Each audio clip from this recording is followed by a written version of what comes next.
کہ جب بھی اس طرح کا کوئی واقعہ ہوتا ہے، کیونکہ یہ کرمنل فوجداری مقدمہ ہے، تو اس کی جو میڈیکو لیگل رپورٹ ہے وہ سرکاری ہسپتال میں ہی بنائی جاتی ہے. اب عمران خان صاحب کیونکہ شوکت خانم ہاسپٹل میں چلے گئے ہیں تو اس سے مقدمے پر کتنا اثر پڑے گا؟ اور ایک جس شخص کو حراست میں لیا گیا ہے، عمران خان صاحب نے کل بھی کہا کہ ان کو جو خبریں ملتی ہیں کہ ان کے پاس پہلے یہ اطلاعات تھیں کہ ان پر حملہ ہوگا، کیونکہ ان کے اداروں کے اندر ایسے لوگ ہیں جو ان کو یہ خبریں پہنچاتے ہیں.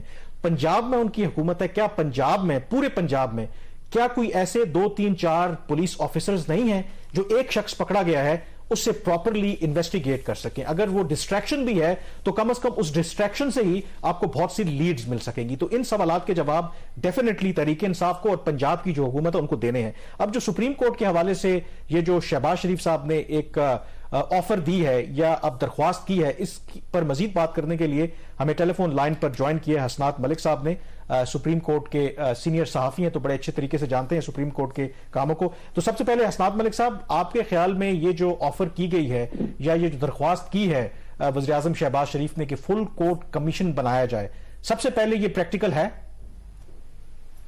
جی کامران صاحب، یہ ہم نے دیکھا الیکشن جب 2013 کے الیکشن ریگنگ کے الزام لگے عمران خان صاحب نے، اس پہ پی ٹی آئی اور نون لیگ نے ایک ٹی او آر بنا کے ایک انکوائری کمیشن بنا اور اس کی اوپن ہیئرنگ ہوئی. 3 ججز تام اس میں تھے، فل کورٹ نہیں تھا. اب اس میں دیکھنا ہوگا کہ کیا جو چیف پرائم منسٹر ہیں وہ لیٹر کیا لکھتے ہیں.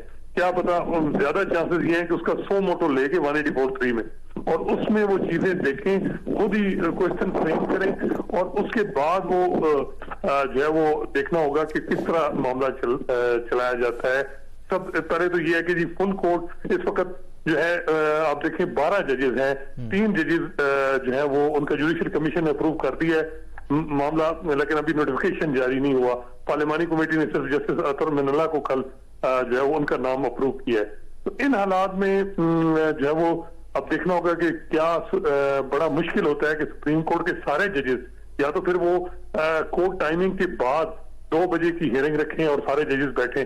کیونکہ میرا ایک بات تو بڑی طے ہے کہ اس وقت جو حالات ہیں اور جو اس قاضی فائزہ کیس کے بعد ہم نے سپریم کورٹ میں دیکھا ہے، وہاں بھی نظریاتی ڈیوائیڈ ہے. ایک جو ہے ججز پہ جو وہ واضح چیز آ جاتی ہے، جب بینچ بنتا ہے تو پتہ چل جاتا ہے کہ کیس کے کیا ہوگا اس کیس میں.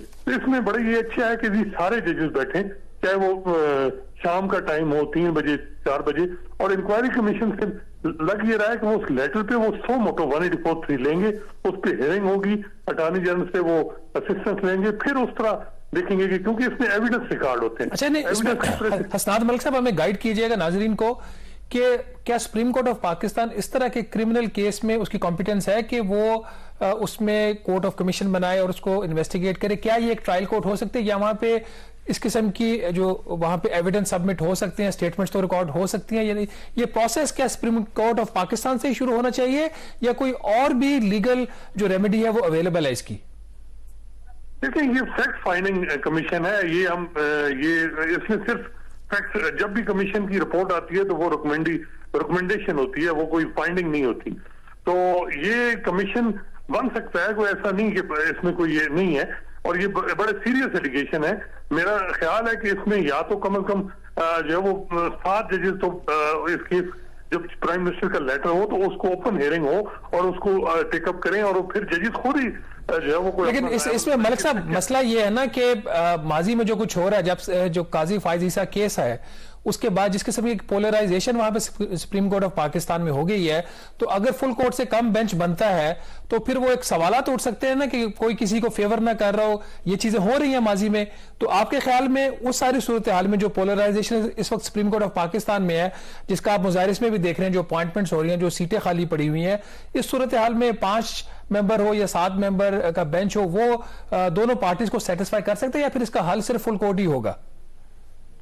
دیکھیں، اس میں سینیرٹی کی بنیاد پہ صرف 7 ججز بیٹھ جائیں کوئی مسئلہ نہیں. میرا خیال ہے دونوں کو آبجیکشن نہیں ہوگا.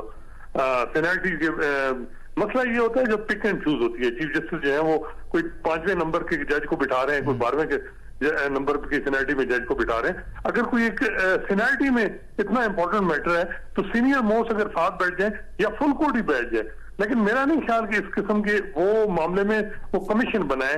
وہ ایک سو موٹو لے سکتے ہیں, اس کے بعد میں بھی وہ آگے کوئی جی آئی ٹی بنا دیں یا کوئی آگے طریقے کی چیزیں چلیں, کیونکہ یہ سپریم کورٹ اس کو سپروائز کر سکتی ہے اس انکوائری کو.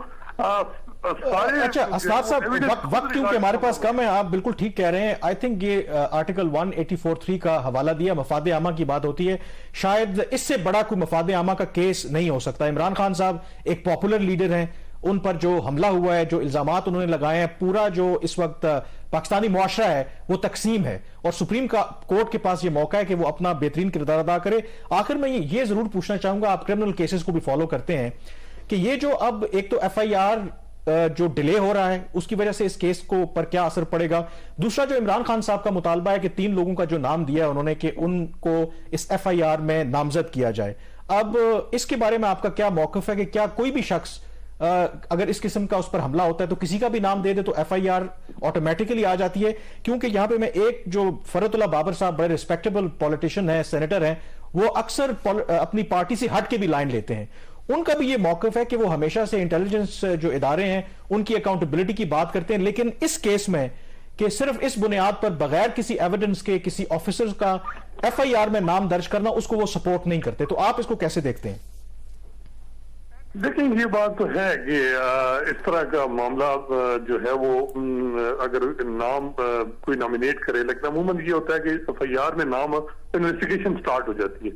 لیکن یہ اب کوئی سمجھ نہیں آ رہی پی ٹی آئی کی اسٹریٹجی جو ہے وہ ایسے لگ رہا ہے کہ وہ پروب کے نہیں ان کا ہے کہ جی ایویڈنس کو کلیکٹ کیا جائے, وہاں پنجاب حکومت میں کس طریقے سے چیزیں چلائی جائیں. وہ زیادہ اس کو کوئی پولیٹیکل آبجیکٹو زیادہ لینا چاہ رہے ہیں, نہ کہ وہ الٹیمیٹ ایم تاکہ کوئی جو اصل کلپریٹ ہے سارے اس پورے معاملے کے وزیر آباد والے واقعے کا, اس کا وہ نہیں اس طرف نہیں جا رہے, اور اسی وجہ سے ڈیلے ہو رہا ہے. ایف آئی آر ڈیلے ہونا بھی ہم نے دیکھا ہے کہ کرمنل کیسز میں جو ہے وہ بڑا ایک منٹ بڑا قیمتی ہوتا ہے, اور یہ جو ایویڈنس کا چین ہے یہ اگر ٹوٹ جائے تو یہ بڑا مشکل ہوتا ہے. بہت شکریہ اسناد, وقت ہمارے پاس کم تھا. بالکل آپ ٹھیک کہہ رہے ہیں, اور یہ وہ حقائق ہیں کیونکہ کل اگر اس کیس میں کوئی پیش رفت نہیں ہوتی تو اس کا سراسر الزام پنجاب حکومت کے اوپر آئے گا کہ انہوں نے اتنی تاخیر کی, پھر جو باقی ریکوائرمنٹس تھیں وہ قانونی انہوں نے کیوں پوری نہیں کی. بہرحال یہاں پہ بریک لیں گے, بریک کے بعد تذکرہ کریں گے کہ چین اور سعودی عرب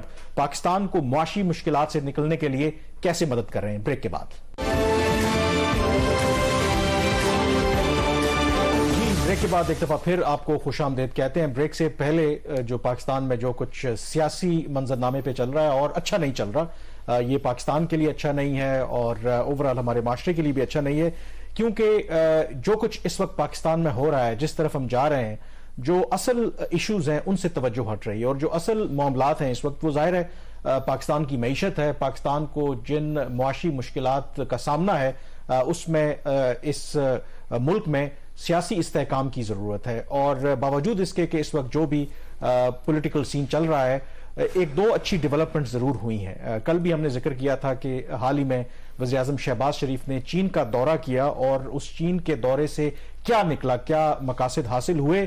تو کم از کم آج ہمارے پاس کچھ ایسی خبریں ہیں جو آپ کے ساتھ ہم شیئر کریں گے کہ جس سے یہ نتیجہ اخذ کیا جا سکتا ہے کہ کسی حد تک جو دورہ ہے وہ کامیاب رہا. تو شہباز, کل پروگرام کرنے سے پہلے آپ اسحاق ڈار صاحب سے ملے تھے, ظاہر ہے وہ بھی چین کے دورے پر شہباز شریف صاحب کے ساتھ تھے.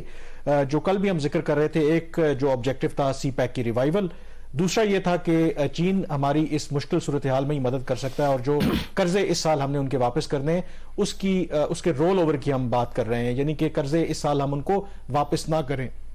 تو اس حوالے سے آج جو خبریں چھپی ہیں کہ ایک بڑا ریلیف چین نے بالآخر ہمیں دے دیا ہے. دو کہ جوائنٹ سٹیٹمنٹ میں بے شک انہوں نے ہمیں آئرن برادر نہیں کہا, لیکن ہمیں اس سے سروکار نہیں ہے. جو چیز ہمیں چاہیے تھی لگتا ہے کہ چین نے ہمیں وہ دے دی ہے. دیکھیں اس میں وہ جو کل ہم نے ذکر کیا تھا, پریزیڈنٹ شی نے کہا تھا کہ ہم نے جو آئی ایم ایف کو کمٹمنٹ دی ہے, چائنا وہ کمٹمنٹ اپنی پوری کرے گا. اب اس میں دو چیزیں ہیں. ایک تو پہلے تھوڑا سا بات کر لیں کہ یہ پیکج ہے کیا نا. ٹوٹل کوئی 13 ارب ڈالر کا جو پیکج ہے وہ پاکستان نے مانگا ہے چین اور سعودی عرب سے, جس میں جو صرف سعودی عرب سے پیکج ہے وہ کوئی 4.2 ارب ڈالر کا ہے. 3 ارب ڈالر جو پہلے سعودی عرب نے پاکستان کو قرضہ دیا ہوا ہے, وزیر خزانہ اسحاق ڈار صاحب کی خواہش ہے کہ اس کو ڈبل کر کے 6 ارب ڈالر کر دیا جائے. تو ہم نیٹ یہاں پہ 3 ارب ڈالر کاؤنٹ کر رہے ہیں. اس کے علاوہ 1.2 ارب ڈالر سعودی عرب نے